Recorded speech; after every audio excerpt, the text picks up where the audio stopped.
Good afternoon guys and welcome to 5th Generation Hobby Shop. Meron na naman tayong i-unbox and i-test. Shoutout po natin si Sir Hill ng Laguna. Okay, so this is the Crossman Magfire Ultra Multi-Shot Break Barrel Airgun Rifle.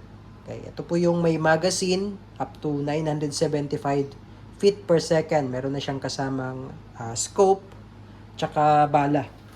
So, bali ito yung kanyang bala, pointed, freebies. Yan, 22 caliber, 200 pieces. Ipuksan natin. Okay, wala lang po naka-indicate dito kung gaano kabigat ito.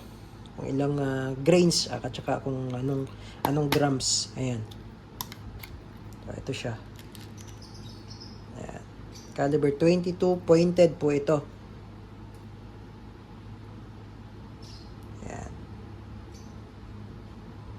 Okay, libre na po ito sa package, 200 pieces. Ayan. Okay. So, ayan yung unit. Magfire Ultra Multi-Shots. Buksan na natin.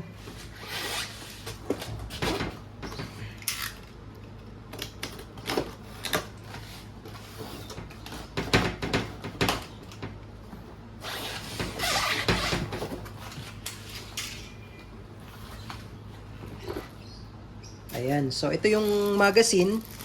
10 rounder capacity. Ayan. Ayan yung magazine. And then, ito naman po yung scope. Out of the box, kasama na po ito.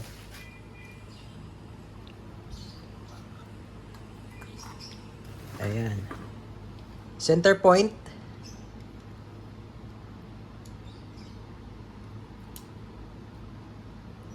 Ayan, ayan po yung scope. Tapos, yung unit, pasadahan natin yung itsura ng unit. Okay, ito naman po yung itsura ng unit ng malapitan. Ayan, meron siyang manual safety. Ito yung manual safety niya. So, kung isi-safe mo, ganyan lang. Okay, yan yung safe. Tapos, yan naman po yung fire. Weber rail for scope. Ayan, Crossman Magfire Ultra. Ito naman po yung iron sight niya. Adjustable po yan, windage at elevation. Tapos ito yung lagayan ng magazine dito po. Ayan, meron din po siyang sabitan ng scope lanyard. Yung tawag niya to. Lagayan ng belt. Ayan. Ayan, with built-in suppressor technology, yung ating unit, quiet fire technology, sound suppression. Ayan, ideal for practical shooting, hunting. Ayan, up to 975 feet per second po yan. Ayan, Crossman Ultra Magfire 22. Caliber 22 airgun pellets, break barrel po. So, hindi na po kailangan dito ng CO2. Nitro piston powered po siya. Ayan, powered by Nitro Piston Elite. Ayan. Sa kabilang side naman. Ayan. Ito po yung sound suppression technology ng Crossman. Kaya itong brake barrel na ito ay hindi po siya maingay. Okay. Ito pala yung sa sling. Sorry kanina. Ayan, sa sling. Lagayan ng sling. Para medyo mabigat kasi yung unit. Kaya mas maganda lagyan mo siya ng sling pag mag-hunting. Ayan. Okay, so madali lang naman siyang i-operate actually. Yan, ito yung model niya. Caliber 22 at yung serial number. Okay, so testingin natin.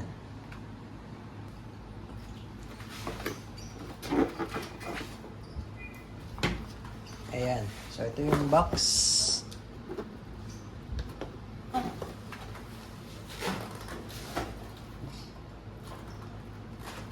Load tayo ng bala sa magazine. So, ito po magazine niya, sir.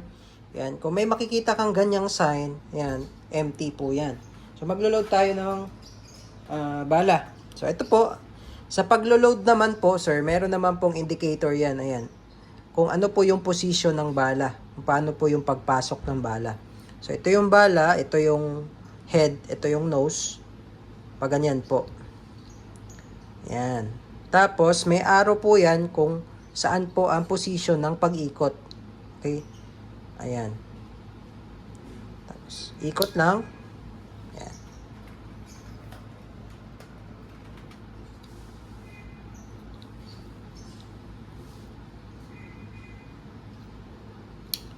Ayan. So, kapag hindi naka-align yung bala, hindi iikot. Kakalang kasi po yun, no? Kailangan naka-align po yung bala. Ayan. And then, makikita po natin dito kung nakailan na po tayo. So, naka-4 na tayo. So, kailangan pa natin ng 6 pellets.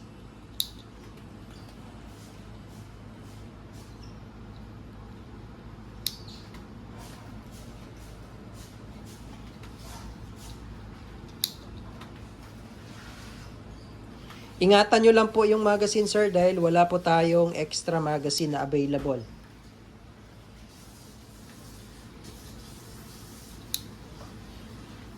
Just in case naman, nasira yung magazine, pwede naman pong mano-mano yan. Single shot po. Tuturo ko rin sa inyo mamaya kung paano.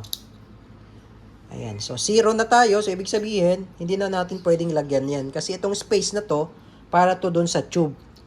Ayan. Okay? So, lalagay natin.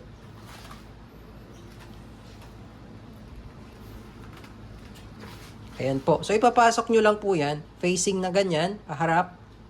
Papasok nyo lang po siya. Tapos, ididiin nyo lang. Ayan. Then, bali lang. Bali, putok, hanggang sa makonsume mo yung 10 bala. 10 rounds po. Okay? At makikita nyo po dyan kung nakailan na po kayo. Ayan. Tulad nyan. So, kung babaliin ko ngayon, ito lang. Babaliin ko po. So, kung babaliin nyo, sir, paluin nyo lang tong tube, itong barrel. Paluin nyo yung barrel, kasi medyo matigas po ito, lalo pag bago pa. Palo. Bale, and diretso naman, hanggang dulo, tapos, hanggang sagad po hanggang dulo, no? Tapos, balik. Ayan, so meron na po dyan, meron po dyan indicator na, unang putok po yan, yan, number 1. Ayan. Okay, so puputok tayo, sir. Lagay lang natin sa safety. Safety. Ayan yung safety. Gagamitin lang muna natin, sir, yung iron sight. Kasi yung scope, hindi pa po yung nakasiro. Kayo po yung magsisiro po noon. Okay, so itatry natin dito. Sa lata ng Century. At sa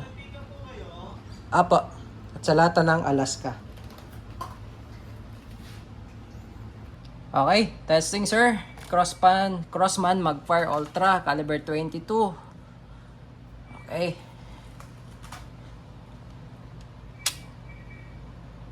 Firing.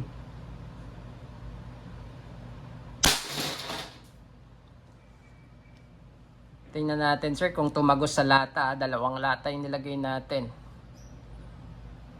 Sa ilalim yung tama. Ayan, oh, ito yung unang lata.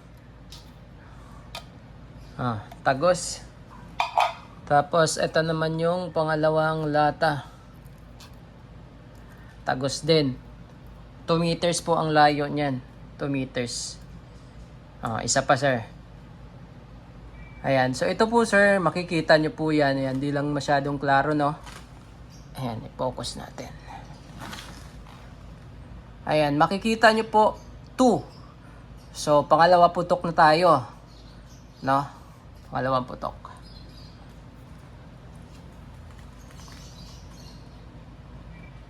Firing.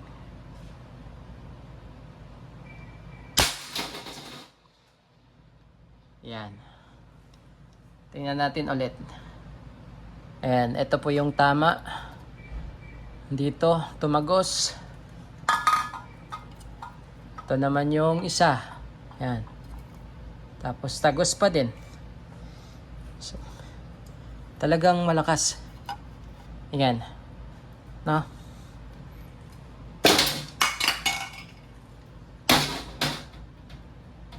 Ayan. Tapos, bali tayo ulit. Bali.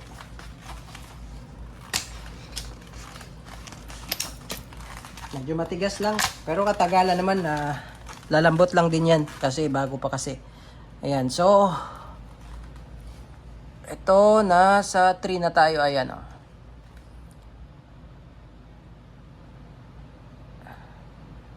Yan, 3. Okay, so meron siya indicator kung nakailang, kung pang ilang shot mo na. Okay? Ring.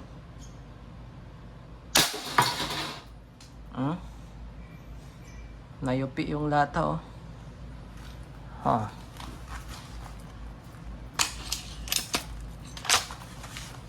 Ayan. So, pang-apat tayo.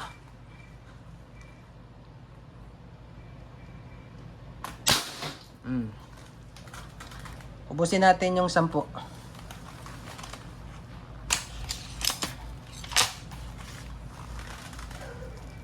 Pang-5. Ayan, oh. Yan. Maliit lang kasi hindi masyadong klaro. Ayan, oh.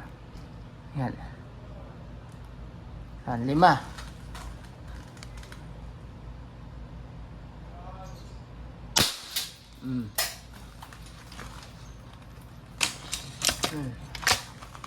Pang-6.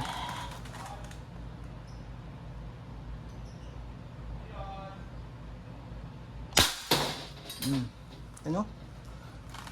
Hindi na may tsura yung lata. Pang-7.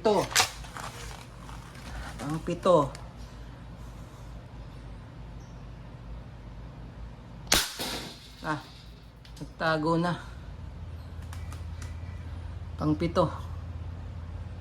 Tignan nyo naman yung itsura ng lata, oh. 7. Masak, butas-butas. Yan. Pang-8 tayo, sir. 8. So, pakita natin. Yan, oh.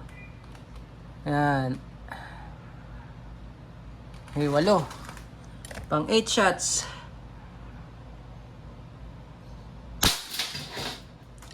Tagos yun. Kaya magandang ibala, sir, kung mga hunting kayo, yung flathead. Kasi yung pointed kasi, tumatagos, lalo na kung sa ibon. Tumatagos, nakakalipad pa, pero mamamatay din yung ibon. Minsan naman, pag napuruhan talaga, bulagta. Kaya, kung yung, yung flathead, sure ball talaga yun. Bulagta siya.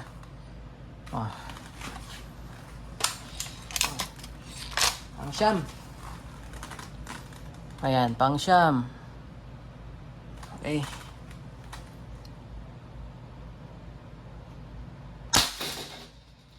Ayan.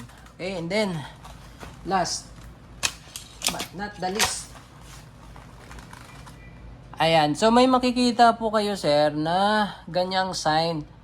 Pag wala na, last na yan. Ayan, ayan yung sign na yan, oh. Ayan. Hindi siya number 10, kundi yan yung sign. Ayan, oh. Parang warning na last na to. Okay. Ayan. Tapos, pag huhugutin nyo, pag tatanggalin yung magazine, hugutin nyo lang. Ayan. Ayan, oh. So, yan yung makikita nyong sign pag wala nang laman. Okay. So, tingnan natin yung lata. Ayan, oh. Na-torture yung lata, sir, oh. Oh. Diba? So, maganda siya pang hunting talaga. Nasa around 30 to 40. Sabihin na natin maximum na yon. So, depende pa yon sa bala na gagamitin natin, kung magaan o mabigat. Pero average niyan, 20 to 30 meters. Kaya pantamaan yung mga ganito kalaki. Yan, basta sharpshooter, tapos walang ninig. Yan. So, goods na tayo, sir. Crossman Ultra Magpar. Caliber 22. Okay, just in case lang na masira naman yung magazine, hindi ko pala nasabi kanina, yung sa mano-mano, no? Kung gusto mo yung manual, just in case lang na nasira yung magazine kasi wala tayong extra wala tayong binibentang magazine. So, ito po, dito po natin ilalagay yung bala. So, babaliin mo lang, ayan, sa dulo, hanggang dulo sagad, no? Tapos, dito nyo po ilalagay yung bala sa ilalim. Ito, yan, may butas na yan. Etong part na to. Okay. Yan. Diyan po ilalagay yung bala kung mano-mano or manual kung walang magazine. Yan. Okay? Okay. So, yan lamang po. Again, this is the Crossman Magfire Ultra caliber 22 multi-shot with magazine.